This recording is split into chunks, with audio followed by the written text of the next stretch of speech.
Breaking news.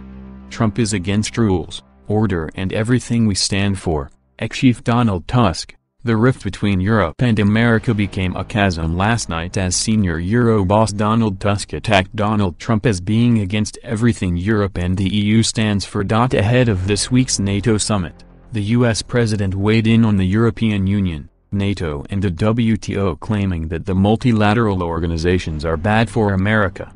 But European Council leader Tusk countered by telling EU leaders Trump posed a threat to long-established post-war Western alliances, and warned the president's position should be taken deadly seriously. Aides confirmed that his comments were made in a series of private meetings used to warn against the threat that Mr. Trump posed to the West's multilateral organization. According to The Times, Mr. Tusk said, "He has a method and is serious in his mission against an international rules-based order. He is on a mission against what we stand for." The meetings follow Mr. Tusk and Mr. Trump locking horns at the G7 summit in Charlevoix, Quebec, as Mr. Trump refused to sign a previously agreed declaration supporting free, fair, and mutually beneficial trade. A diplomatic source said, during a meeting at the G7 summit, Trump told Tusk that the WTO, NATO and EU are the worst of deals and bad for America.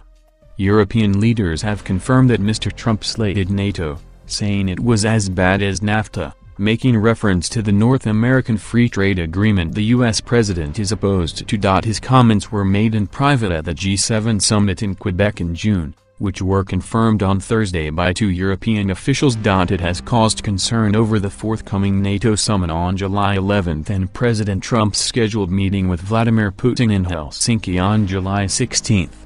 His comments have led European members of NATO to try and determine whether Mr. Trump is aiming to pull out U.S. forces, or whether his suggestions are a negotiating tactic before the NATO summit.